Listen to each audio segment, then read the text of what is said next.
Good evening, all of you, and welcome to the third class of ratio and proportion. हमने आज से 3 class पहले ratio and proportion topic start किया था and the first class was basically dealing with the theory section of ratio and proportion, जिसमें मैंने तुम लोग को ये बताया था कि रेशियो और प्रोपोर्शन में क्या डिफरेंस होता है, किस तरह से हम लोग रेशियोज़ को कंपेयर करते हैं और कितने टाइप्स के रेशियो होते हैं और कितने टाइप्स के प्रोपोर्शन होते हैं। Now in the second class we have done the type 1 questions on ratio and proportion, that is problem based on ratio of numbers। और आज हमारा होगा third lecture ratio and proportion का, जिसमें हम लोग डिस्कस करने वाले हैं problems based on money distribution, जिसका डायरेक्टली लिंक होगा क्लास 2 में जो हमने लेक्चर 2 में नंबर्स के बीच में रेशियो निकाला था उसके साथ में। तो स्टार्ट करते हैं आज के क्लास के क्वेश्चंस के साथ में। तो पहला क्वेश्चन है कि a sum of ₹1300 is to be divided और distributed among 4 persons P Q R and S.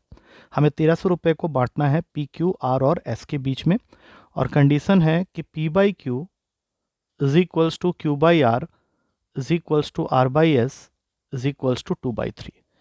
या मैं इसको ऐसे भी लिख सकता हूँ कि P ratio Q is 2:3, Q ratio R is 2:3 and R ratio S is also 2:3। तो अगर मुझे क्वेश्चन में individual shares of P Q R and S निकालना है तो first of all I have to get my value of P ratio Q ratio R ratio S, और इसके बारे में हमने पिछले क्लास में बात की हुई है। तो सबसे पहले निकलते हैं P ratio Q ratio R की तलाश में। तो इसके लिए 2-3 लिख दिया और फिर 2-3 यहाँ पे लिख दिया। अब मल्टीप्लाई करेंगे तो ये हो जाएगा 4:6:9, और फिर इसके नीचे में आर और एस की वजह से एक और 2:3 लिख दिया, और फिर उसी ऑर्डर में मल्टीप्लाई करेंगे तो ये रेशियो आ रहा है मेरा 8:12:18:27। तो ये मिलने के बाद हमारा मेन काम स्टार्ट होता है कि अगर मुझे पी का शेयर निकालना है तो ऊपर आ गया 8 और नीचे इन सब का समेसन जो कि करने पे आ रहा है 65, और जो अमाउंट बंटना है वो 1300 का है। तो 65 इसको कट कर देगा 20 में और पी को मिलेगा 8 इंटू 20 दैट इज़ 160 रुपीज़। फिर इसी तरह से क्यू के लिए 12/65 इंटू 1300 जो कि कट के यहाँ पे 20 हो जाएगा, और 12 इंटू 20 क्यू को मिलेगा 240 रुपीज़। आर के लिए हो गया 18/65 इंटू 1300। तो एक चीज़ कॉमन है कि जो भी वैल्यू है वो 20 से मल्टीप्लाई हो रहा है। तो आर के लिए हो गया 360 और एस हो जाएगा 27/65 इंटू 1300। तो एस की वैल्यू हो गई 540। You can even check the answer, क्योंकि ये चारों वैल्यूज़ मिला के 1300 भी बन रहा है और वो रेशियो भी सेटिस्फाई कर रहा है। आई होप ये क्वेश्चन सबको समझ में आ गया होगा। अब मूव करते हैं हमारे नेक्स्ट क्वेश्चन की तरफ। नेक्स्ट क्वेश्चन में तुम्हें 3 इंसानों के सैलरी के बारे में बताया जा रहा है कि salaries of A B and C are in the ratio of 2:3:5। जब भी ऐसा क्वेश्चन हो और बाद में इंक्रीमेंट की भी बात वो कर रहा है तो हम लोग इसको नियरेस्ट हंड्रेड्स में वैल्यू दे देते हैं। जैसे ए की सैलरी को 200 ले लेते हैं, बी की सैलरी को 300 और सी की सैलरी को 500। अब ए को हमने 15% का हाइक दिया है, तो 200 का 15% होता है 30, तो उसका न्यू सैलरी हो गया 230। फिर उसी तरह से बी को हमने 10% का हाइक दिया है, 300 का 10% होता है 30, तो ये वैल्यू हो गई 330। और सी को हमने 20% का हाइक दिया है, अब 500 का 20% होता है 100, तो 500 में 100 ऐड कर दिया, ये बन गया 600। तो अब क्वेश्चन ये है कि what will be the new ratio of their salaries. तो जो भी वैल्यूज़ यहाँ पे आई है इसका रेशियो ले लेते हैं, 230 रेशियो 330 रेशियो 600। तो एक एक जीरो कैंसिल होता है और ये आंसर बन जाता है 23:33:60, जो कि सी ऑप्शन में अवेलेबल है। अब चलते हैं अगले क्वेश्चन में। अगला क्वेश्चन तुम्हें कह रहा है कि ₹366 is to be divided among A B and C. Condition क्या है कि A must be getting half as much as B and C together. मतलब ए का जो शेयर है वो बी और सी के कंबाइंड शेयर का आधा है। तो यहाँ से हम लोग लिख सकते हैं कि a upon B plus C is equals to 1/2। तो उस हिसाब से अगर आगे हम लोग देखें तो बी को कितना मिलेगा ये ज़रूरी नहीं है, क्वेश्चन तुमसे पूछ रहा है कि ए का शेयर कितना होगा, तो हम लोग ए के लिए लिखेंगे ऊपर 1 और इन सबको मिला के ए का 1 है और बी प्लस सी का 2 है, तो नीचे आ गया 1 + 2 3 और जो तुम्हारा total amount to be distributed था वो 366 था। तो 3 इसको कट कर देगा 122 में और सीधा सीधा तुम्हारा आंसर आ जाता है 122 रुपीज़, मतलब share of A is 122 rupees. अब चलते हैं अगले क्वेश्चन में। अगला क्वेश्चन कह रहा है कि एन अमाउंट ऑफ ₹2430, इसको हमें बांटना है 3 लोगों में, ए बी एंड सी, लेकिन किस रेशियो में ये पैसे बटेंगे ये हमें नहीं दिया है। बदले में उसने ये बोला है कि अगर ए के शेयर में से 5 रुपये, बी के शेयर में से 10 रुपये और सी के शेयर में से 15 रुपये अगर मैं डिडक्ट कर दूं, तो फिर जो अमाउंट हमारे पास में बचेगा 5, 10, 15 को इससे माइनस करने पे वो होगा 2400। तो ये जो रिमाइंडर्स हैं they will be divided between A B and C in the ratio of 3:4:5। और हमें पूछा गया है what was the original share of B. तो ये ए का पार्ट है, ये बी का, ये सी का। तो बी का प्रेजेंट शेयर देख लेते हैं, दैट इज 4 अपॉन इन तीनों वैल्यूज का सम, दैट इज 3 + 4 + 5 इंटू 2400। तो ये हो जाता है 4/12 इंटू 2400, जो कि काट के इस वैल्यू को बना देगा 800 का। मतलब बी को अभी मिल रहा है 800 आफ्टर डिडक्टिंग 10 रुपीज़।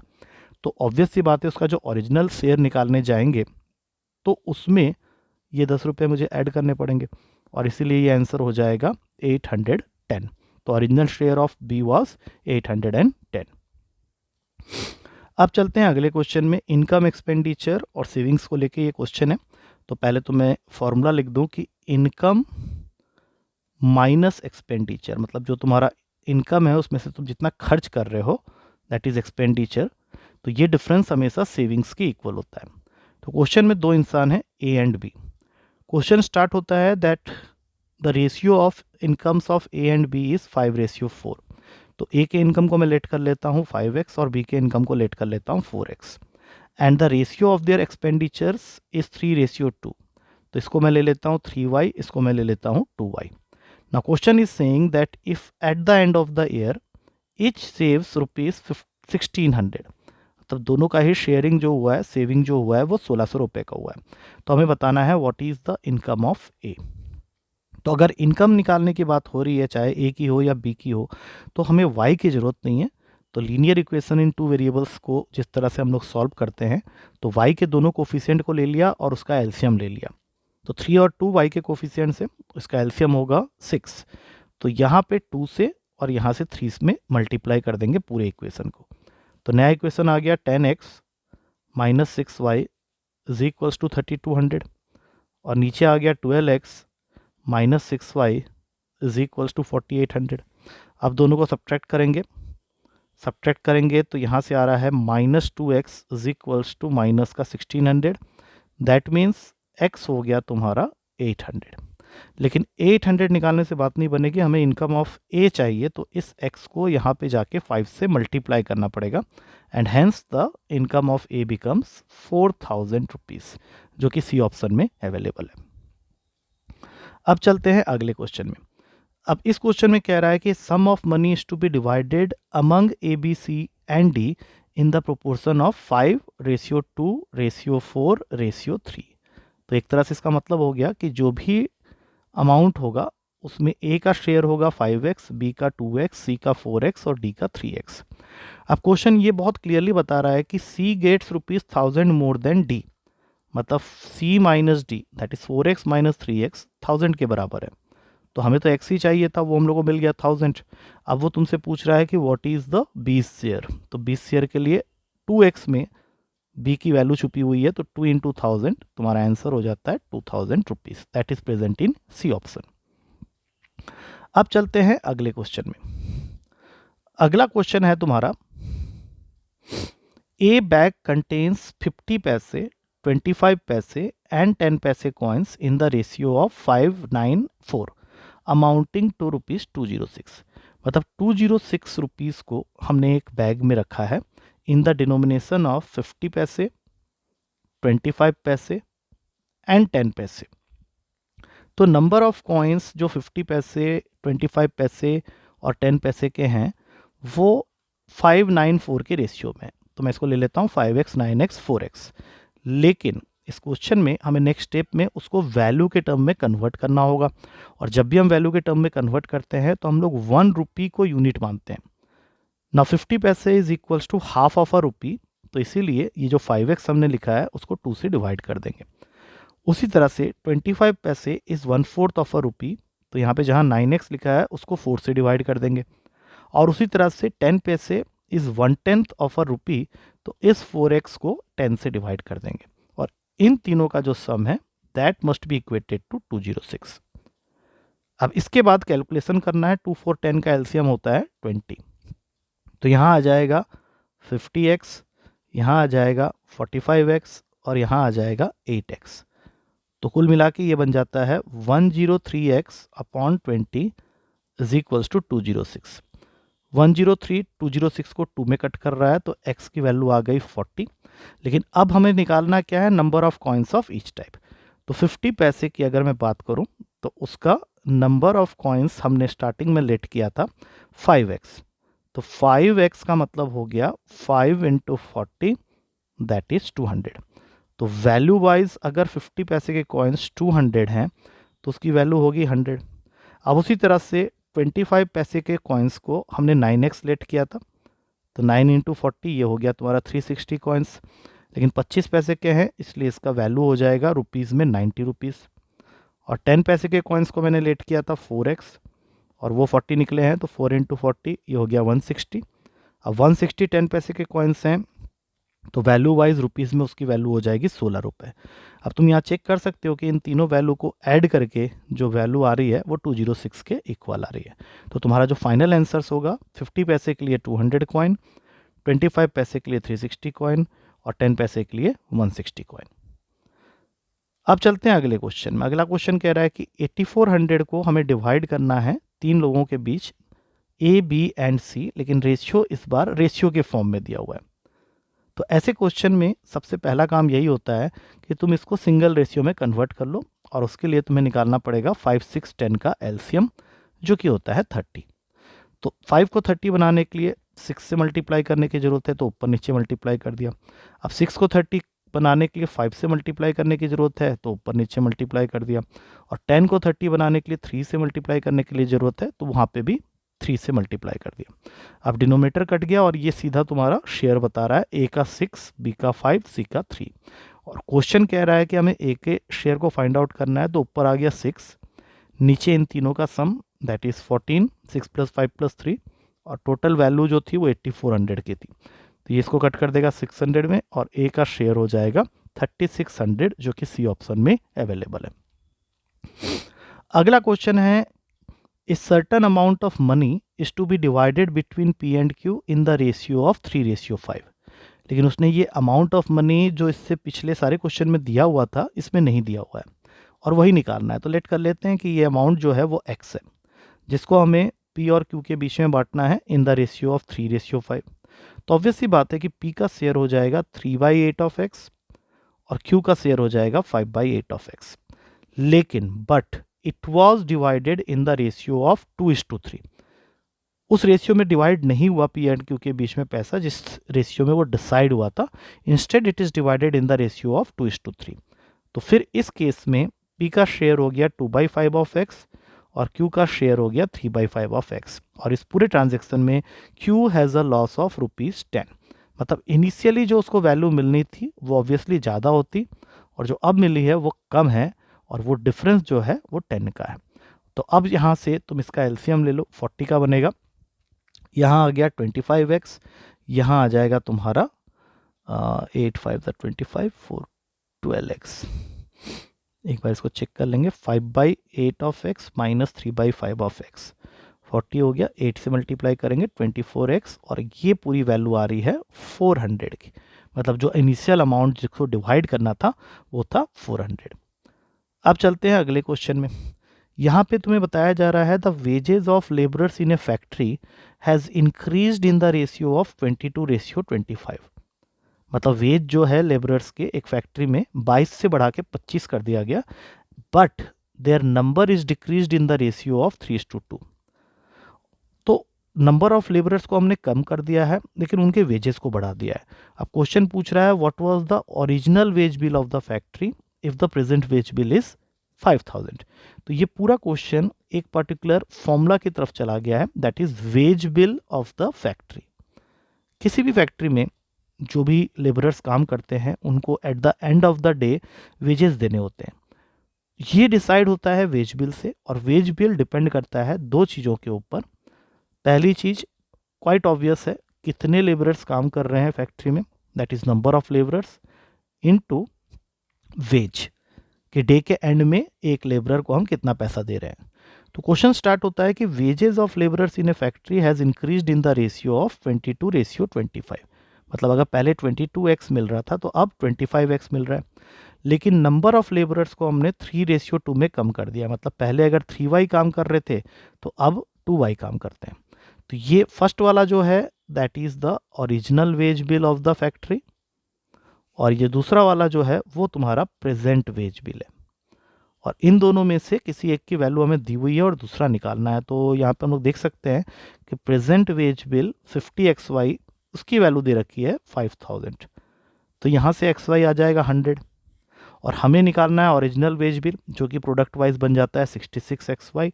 तो ये जो xy की तुमने वैल्यू निकाली है इसको यहाँ पुट कर दो, तो ये आंसर आ जाता है 66 × 100, दैट इज 6600, जो कि अवेलेबल है डी ऑप्शन में। अब चलते हैं नेक्स्ट क्वेश्चन में।